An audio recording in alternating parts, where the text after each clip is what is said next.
दोस्तों, यदि आपको हिंदू धर्म के बारे में थोड़ा सा भी ज्ञान है या आप हिंदू धर्म को मानने वाले हैं तो आपको ये तो पता ही होगा कि अब तक कितने युग हैं। यानी हम 4 युगों का वर्णन हमारे धर्म ग्रंथों में मिलता है, जिसमें त्रेता युग, सतयुग, द्वापर और कलयुग के बारे में हमें सुनने को मिलता है। लेकिन क्या आप जानते हैं कि अब तक कितने कलयुग बीत चुके हैं और हम किस कलयुग में हैं? यानी कि कलयुग और इन 4 युगों का भी चक्र होता है। जैसे घड़ी में 12 बजे के बाद एक बार फिर से 1 बजता है, वैसे ही हर कलयुग के बाद एक बार फिर से सतयुग आता है और सतयुग के बाद एक बार फिर से त्रेता, द्वापर और फिर से कलयुग। तो आज हम इसी के बारे में जानेंगे। हमारे हिंदू धर्म कितना श्रेष्ठ है, इसका पता इसके इतिहास के साथ साथ इसके भविष्य से भी पता चलता है। आज भी आपको हमारे हिंदू धर्म ग्रंथों में लाखों साल पुराना ज्ञान भी आसानी से मिल जाएगा। जो वैज्ञानिक महंगी सैटेलाइट अंतरिक्ष के ग्रहों की दिशा और गुरुत्वाकर्षण बल का अंदाजा लगा रहे हैं, ये ज्ञान तो आज से हजारों साल पहले हमारे धर्म ग्रंथों में बताया जा चुका है। हालांकि ये बात भी सत्य कि हमारे शास्त्रों का पूर्ण ज्ञान आज केवल 10% हिंदुओं को है, जबकि 90% हिंदू इसके बारे में कुछ भी नहीं जानते। ऐसा इसलिए होता है क्योंकि इसकी गणना काफी उलझी हुई है, जिसे हम आसानी से समझ नहीं पाते। लेकिन यदि आप इस ज्ञान को पाना चाहते हैं तो हमारी वीडियो आपकी मदद करेगी। हम आपको उसी ज्ञान को आसानी से समझाने में सहायता करेंगे जो कि आज तक आपके लिए केवल एक रहस्य था। हम सब ये तो जानते कि हम जिस युग में आज जी रहे हैं वह कलयुग है, लेकिन क्या आपके दिमाग में कभी ये सवाल आया है कि ये कौन सा कलयुग है या फिर इससे पहले कितने कलयुग बीत चुके हैं? ज्यादातर लोगों को तो ये भी नहीं मालूम कि हमारा समय का पहिया बार बार घूमता रहता है और इसी तरह हमारे युग बदलते रहते हैं। हर कलयुग, हर त्रेता युग के बाद फिर से युग बदलते हैं। तो चलिए आज ये सवाल भी हल कर देते हैं कि अब तक कितने कलयुग बीत चुके हैं और हम किस कलयुग में आज जी रहे हैं।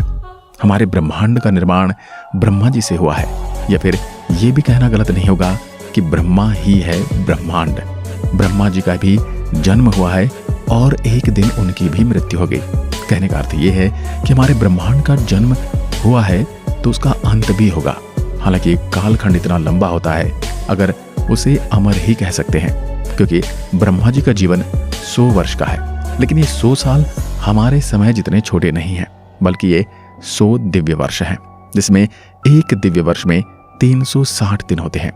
उसी एक दिन को 2 भागों में बांटा जाता है, जिसमें एक भाग दिन और एक भाग रात का होता है। इस एक भाग को एक कल्प कहा जाता है और हर एक कल्प में 14 मनवंतर होते हैं। एक मनवंतर में 71 महायुग होते हैं और एक महायुग में 4 युग होते हैं, सतयुग, त्रेता युग, द्वापर और कलयुग। हमारा युग कलयुग है, जिसका कालखंड 4,32,000 सालों के बराबर है, जिसे कहते हैं हमारा समय। और अगर ऐसे हम अपने समय की गणना को ब्रह्मा जी के समय से करें तो ब्रह्मा जी का केवल एक दिन हमारे 4 अरब 32 करोड़ साल का बनता है। इससे आप समझ गए होंगे कि उनका जीवन काल कितना विशाल होगा। इस हिसाब से हम ब्रह्मा जी के 51वें साल के पहले दिन में जी रहे हैं। इसके पहले कल्प के 7वें मनवंतर का समय चल रहा है और 28वां महायुग चल रहा है। ऐसे में अगर आप गिनती करेंगे तो अब तक 2,52,447 कलयुग बीत चुके हैं और हम 2,52,448वें कलयुग में जी रहे हैं। यहाँ आपको एक बात पर ध्यान देना होगा कि रात का समय यानी दूसरा कल्प प्रलय का होता है, जिसमें कोई मनु अवतार होता है और न जीवन होता है। इसमें हर कल्प में कई मनु अवतार होते हैं। जरा सोचिए, अब तक कितने मनु अवतार आ चुके हैं। लेकिन यहाँ इस गणना में भी एक कमी है, क्योंकि अब तक कई ब्रह्मा का जन्म और मृत्यु हो चुकी है और कई ब्रह्मा अलग अलग स्थानों पर कई ब्रह्मांड भी चला रहे हैं।